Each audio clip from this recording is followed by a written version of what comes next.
अगली खबर मऊ से है, जहां घोसी नगर पंचायत चुनाव में रिकाउंटिंग का आदेश आया है। बीजेपी प्रत्याशी की संदिग्धता पर कोर्ट सख्त हुई है।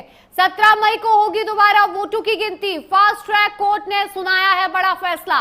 सीसीटीवी की निगरानी में होगी दोबारा जनगणना, माफ कीजिएगा, दोबारा मतगणना की जाएगी।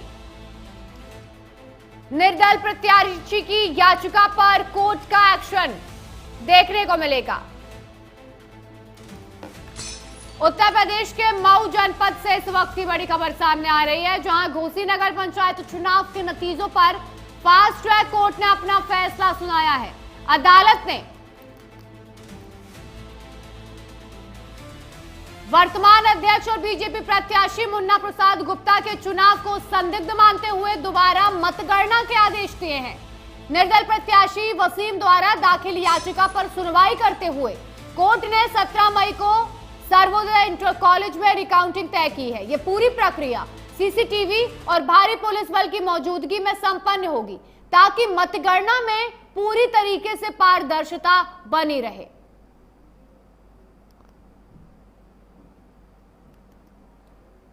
तो मऊ में रिकाउंटिंग की जाएगी। घोसी नगर चुनावों को लेकर ये पूरी रिकाउंटिंग की जाएगी। बताया जा रहा है कि संदिग्धता को देखते हुए ये रिकाउंटिंग का आदेश जारी किया गया है कोर्ट के द्वारा। बीजेपी प्रत्याशी की संदिग्धता पर कोर्ट ने सख्त एक्शन लिया है। 17 मई को होगी दोबारा वोटों की गिनती।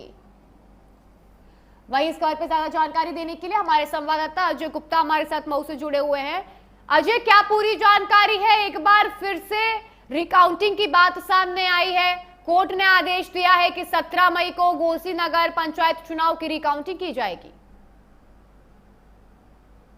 देखा जा रहा है कि मऊ में लगातार सरगर्मियां चुनावी माहौल को देखते हुए पहले भी ऐसा कई बार आवाजें उठी, लेकिन ये पहली बार ऐसा है कि जो मऊ के घोसी नगर पंचायत में जब 11 मई 2023 में चुने गए थे भाजपा के प्रत्याशी मुन्ना प्रसाद गुप्ता, जो चुनाव वहां से जीत गए थे, लेकिन यहाँ के एक निर्दल प्रत्याशी थे जो वसीम, वह कोर्ट का सहारा लेते हुए, न्यायालय का सहारा लेते हुए उन्होंने अपनी याचिका को डालकर और न्याय से गुहार लगाई थी कि यहाँ पर धांधली हुई है, यहाँ पर काउंटिंग सही से नहीं की गई है, इसमें हमारी जीत हुई है, हमारी विजय हुई है और इसको फिर से रिकाउंटिंग का आदेश दिया जाए और पूरा जो काउंटिंग होगा वो सीसीटीवी कैमरे की निगरानी में हो, प्रशासन की निगरानी में हो और पूरी तरह से पारदर्शिता हो।